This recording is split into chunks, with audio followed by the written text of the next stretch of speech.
Buonasera dalla redazione TG10, vediamo nei titoli gli argomenti che tratteremo in questa edizione del nostro telegiornale. Confermato il sequestro di beni per 1,5 milioni di euro all'ex presidente di Fincalabra.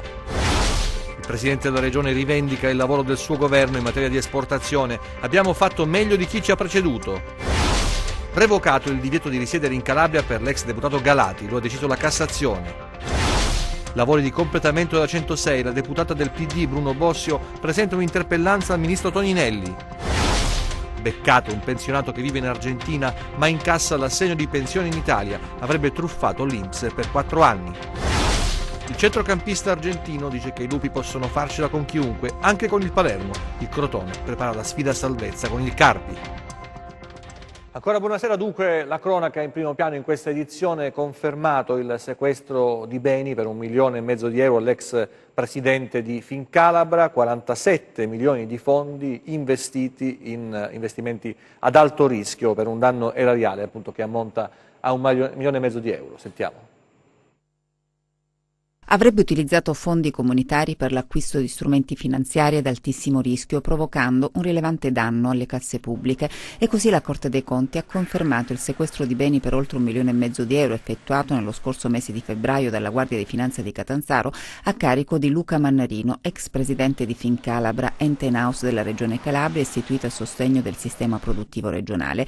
A dicembre l'ex manager era stato condannato perché nel 2015 aveva investito quasi 47 milioni di un finanziamento comunitario in operazioni finanziarie ad altissimo rischio, fondi che invece Fincalabra aveva l'obbligo di investire in strumenti finanziari sicuri e a basso profilo di rischio, proprio per evitare che risorse pubbliche venissero dilapidate. Invece l'ex presidente dell'ente in house avrebbe distratto fondi ad impiego vincolato per effettuare investimenti azzardati, causando nell'arco di 6 mesi perdite elevate con un danno erariale per oltre 1,5 milioni di euro. Il sequestro riguarda 14 beni immobili e conti correnti dell'ex presidente di Fincalabra. La decisione della Corte dei Conti rappresenta uno dei primi casi di applicazione del sequestro in pendenza dei termini per la presentazione dell'appello. Il sequestro delle somme è avvenuto cioè dopo la condanna in primo grado a garanzia del risarcimento per le casse dello Stato. Il presidente della regione Mario Oliverio rivendica il lavoro fatto dal suo governo in materia di export. Abbiamo fatto meglio, dice, di chi ci ha preceduto. Sentiamo. Le esportazioni in Calabria tirano bene. Su questo argomento ci sono 2 scuole di pensiero. La prima disegna scenari tutt'altro che confortanti, la seconda esalta i numeri restituiti dalle indagini nazionali. La verità, ammonisce un vecchio adagio, sta sempre nel mezzo, non però per il presidente della regione che, partecipando a Feroleto Antico ad un convegno su crescita e impresa, ha esaltato il lavoro svolto dal suo governo, bocciando senza se e senza ma chi lo ha preceduto. Noi dal 2015 abbiamo registrato una inversione di trend. Fino al 2014 c'è stato un segno meno nelle esportazioni. Dal 2015 segniamo una crescita a 2 cifre, 15% il 2015, il 12% il 2016,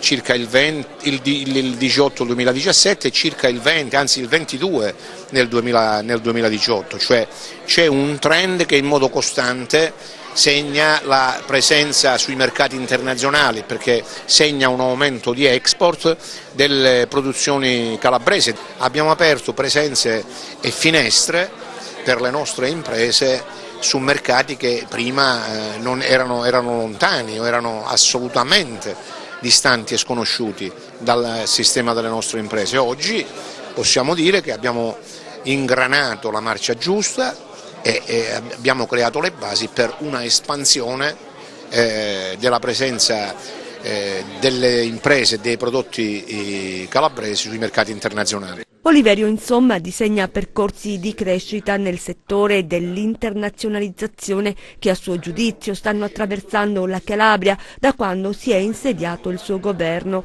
Ma è davvero così? Sarebbe interessante sentire il parere degli imprenditori, anche se a dire il vero i presidenti della Camera di Commercio sembrano pari sponda alla tesi del governatore. Vedremo di questa serie di incontri che interesseranno le diverse aree della regione quale sarà l'umore dominante dominante. Se cioè prevarrà il pessimismo o l'ottimismo, naturalmente sarà sempre e solo una questione di numeri.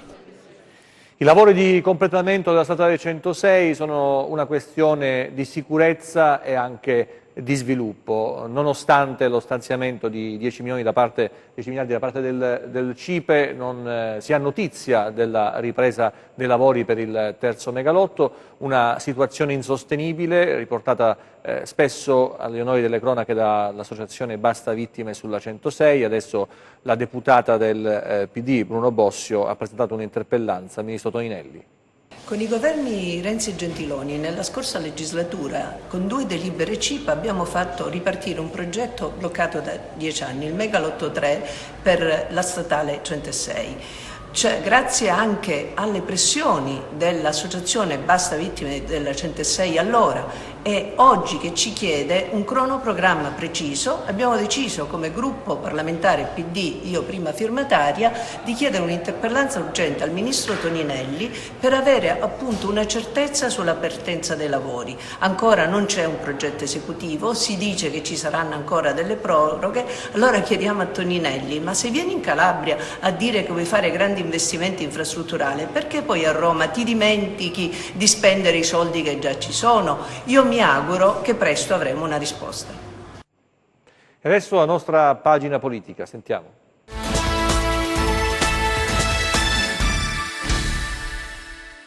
Apriamo con la notizia della Cassazione che ha revocato la misura cautelare per Pino Galati, che quindi può tornare in Calabria e tornare ad occuparsi di politica con vista alle europee. Altra notizia riguarda, tanto per cambiare, la sanità. Il commissario, che nel mentre attende notizie dal governo per l'ormai famoso decreto d'urgenza, manda i NAS a verificare lo stato in cui versano alcune strutture ospedaliere della regione e le relazioni dei carabinieri sono tutt'altro che confortanti e che fanno dire al commissario che molti ospedali sono addirittura da chiudere per la mancanza dei requisiti minimi di sicurezza. Ci chiediamo dov'è la novità, nel senso che sono cose già viste, trite e ritrite. Il guaio è che fino ad oggi non è stato fatto nulla per modificare lo stato dell'arte. A Cosenza adesso, dove l'amministrazione provinciale, per bocca del suo presidente Franco Iacucci, dice di avere 60 progetti già pronti, cantierabili e che riguardano la messa in sicurezza del territorio. Ma se non parte lo sblocca cantieri, l'elenco di cose da fare rischia di rimanere un elenco e basta. A Rende si è parlato della cronica carenza d'acqua e della necessità di pompare un po' di milioni, in tutto 12 per l'Abate Marco. Ebbene, c'è la volontà espressa da 25 primi cittadini che hanno siglato un protocollo d'intesa con Incarnato per la Sorical e Musmanno per la regione. A Cassano la triade commissariale che guida il comune dopo lo scioglimento ha scoperto che ci sono 4 milioni di euro di IMU non pagata. In testa alla lista dei morosi anche un po' di imprenditori che si occupano di turismo. Intanto il consigliere regionale Franco Sergio attacca la giunta che ha distrutto il welfare. Significa in buona sostanza che anziché intervenire nelle situazioni difficili genera disagio. L'ultima notizia riguarda l'ex Montedison di Crotone, che nel processo d'appello incassa ben 2 assoluzioni. La prima già ottenuta, che non causò la morte dei 7 operai, e la seconda che non causò neanche il disastro ambientale. Vabbè, chiudiamo qui. A Catanzaro adesso, dove il generale di corpo d'armata dell'esercito Rosario Castellano ha voluto incontrare i vertici degli uffici giudiziari e i militari impegnati nell'operazione Strade Sicure. Anche in Calabria i militari dell'esercito svolgono compiti di vigilanza, obiettivi sensibili e attività di pattugliamento e perlustrazione in collaborazione con le altre forze di polizia. Oggi a Catanzaro la visita del generale di corpo d'armata Rosario Castellano, che ha voluto incontrare i vertici degli uffici giudiziari e i militari impegnati a presidio del Palazzo di Giustizia nell'ambito dell'operazione Strade Sicure. L'esercito ha avviato questa operazione dopo la decisione delle autorità politiche e militari poco più di 10 anni fa, fornendo su tutto il territorio un contingente di 3.000 militari. Col passare degli anni poi questo contingente si è più che duplicato, perché l'esigenza del contrasto al terrorismo e alla criminalità era sempre più sentita dalle istituzioni, per cui al momento nell'area di mia responsabilità delle Forze Operative Sud ricadono più di 4.000 militari, di cui 260 proprio in quest'area. Ma quali risultati raggiunti grazie all'operazione Strade Sicure? Da quando l'esercito opera sta in questa operazione, i fenomeni di criminalità sono praticamente diminuiti più o meno dal 25 al 30% in tutta Italia, con delle percentuali che risiedono anche in questa. È chiaro che il contrasto contro il terrorismo al momento non possiamo lamentarci, facciamo gli scongiuri, è molto forte, ma questi sono dati visibili, ma ci sono anche dati invisibili, ossia come la popolazione percepisce un incremento di livello di sicurezza. Questo è il dato che più ci dà soddisfazione. Vediamo adesso i nostri 100 secondi di cronaca.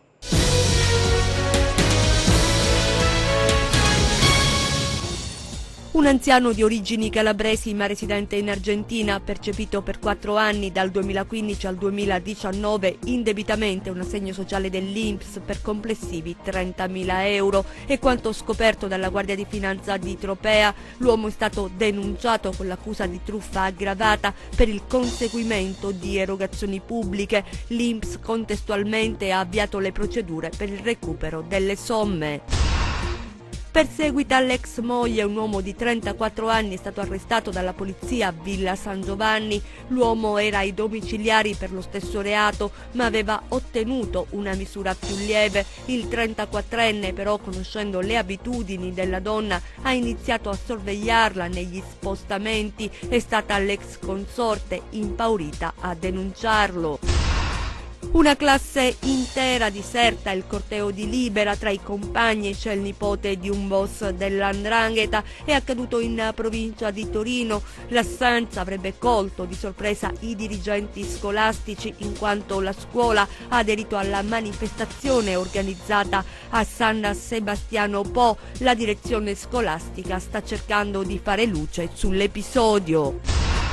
Ignoti si sono introdotti la notte scorsa nell'istituto comprensivo Rita Pisano in località Pedace di Casali del Manco, portando via alcuni monitor. Sono stati gli operatori della scuola a dare l'allarme stamattina. Su quanto accaduto indagano i carabinieri.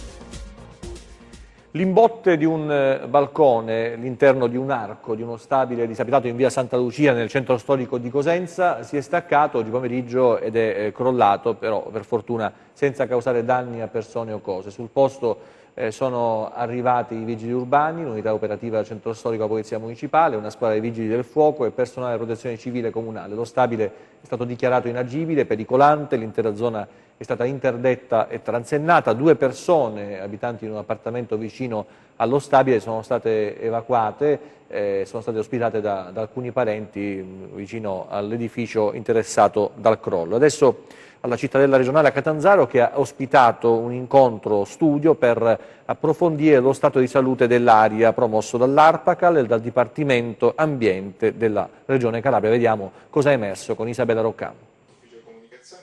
Qual è la qualità dell'aria in Calabria? Se ne è discusso in un incontro tecnico-scientifico alla cittadella di Catanzaro per capire lo stato dell'arte del monitoraggio, le ultime innovazioni tecnologiche, ma anche gli effetti epidemiologici sulla salute dei cittadini, con uno sguardo sempre attento alla normativa europea. Un bilancio, ma soprattutto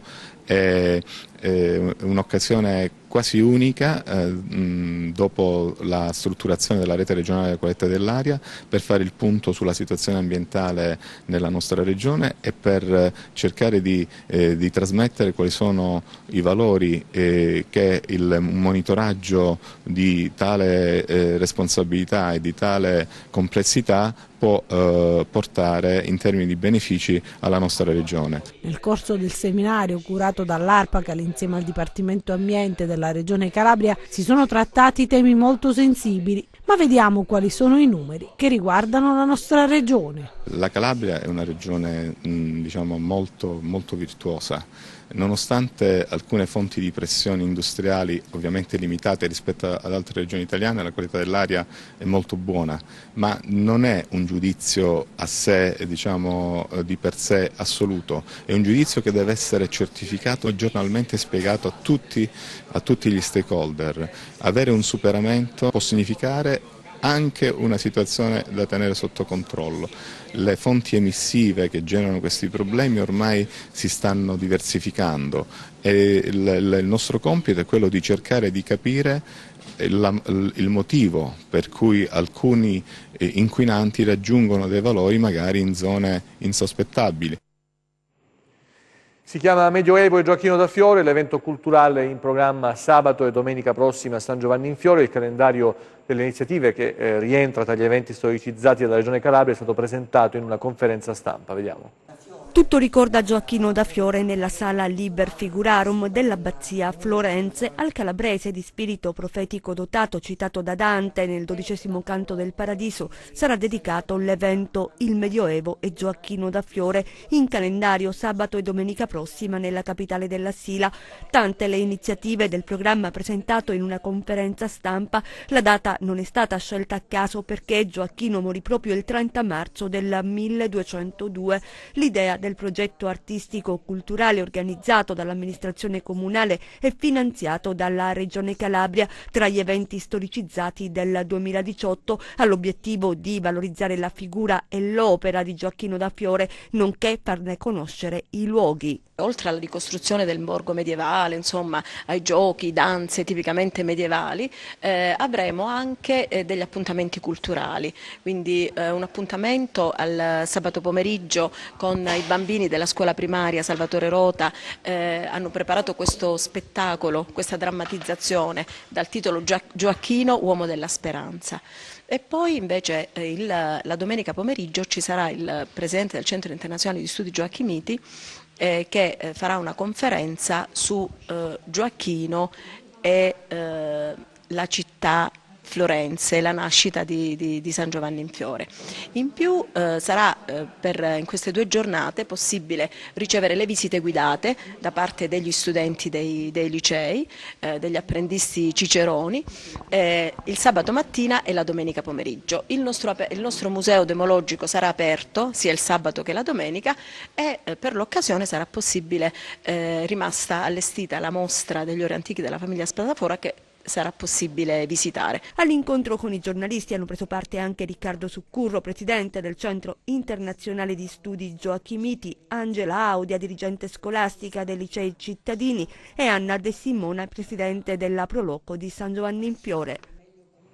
E adesso il calcio, cominciamo con la Serie B. 2500 persone hanno assistito all'allenamento del Palermo, prossimo avversario del Cosenza, una squadra molto forte che insegue il sogno della Serie A nonostante le difficoltà societarie, una squadra che verrà al Marulla per tenere a bada il Brescia. D'altra parte il Cosenza non ha paura, lo dice Izco, Cosenza che può farcela con tutti, ha detto il centrocampista argentino, se gioca come sa giocare, una squadra che non ha mai subito l'avversario. Ma sentiamo l'argentino e poi sentiamo anche Sampirisi. Il Crotone sta preparando la sfida con il Carpi, che è la classica sfida salvezza.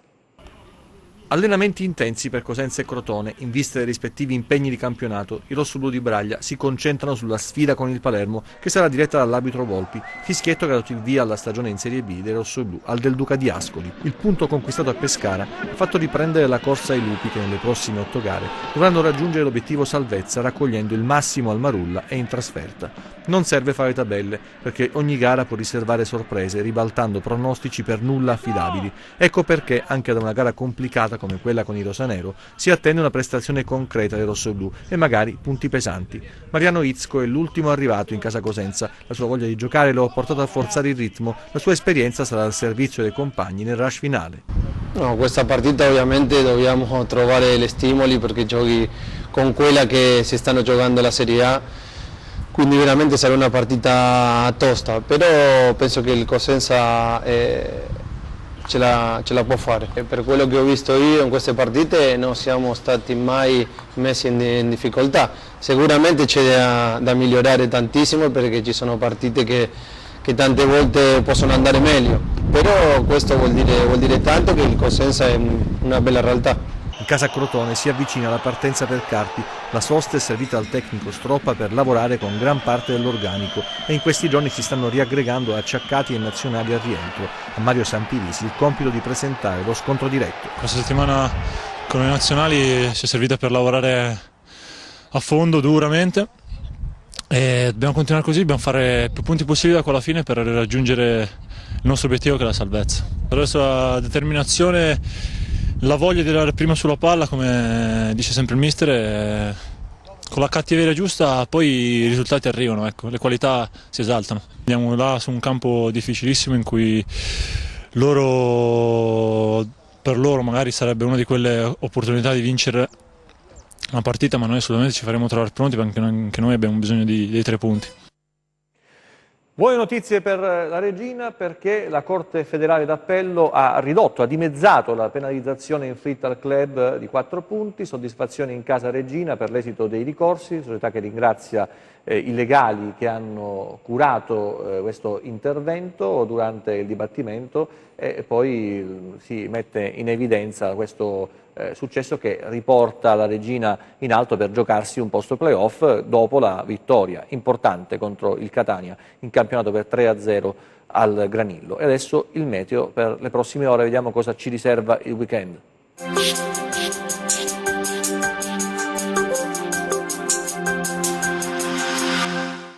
L'aria di bassa pressione che sta causando un marcato peggioramento delle condizioni meteorologiche sulla nostra regione, in particolare sui versanti orientali, seppur in allontanamento verso il Nord Africa, continuerà a causare una moderata, a tratti forte instabilità anche nella giornata di giovedì, con nevicate sui rilievi mediamente al di sopra dei 1200 metri, che sui versanti esposti potrebbero risultare particolarmente abbondanti. Domani cielo sereno o poco nuvoloso ovunque, tuttavia tra il pomeriggio e la serata possibili deboli fenomeni potrebbero interessare le serre vibonesi, temperature stazionarie. Domani mosso il Mar Tirreno con venti di direzione settentrionale, molto mosso il Mar Ionio con venti moderati dai quadranti meridionali. Prima di salutarci vi ricordo il nostro sito web www.meteoincalabria.it e la nostra pagina Facebook Meteo in Calabria. TG che finisce qui, ci vediamo nelle prossime edizioni, grazie per la vostra attenzione, arrivederci ancora, buona serata.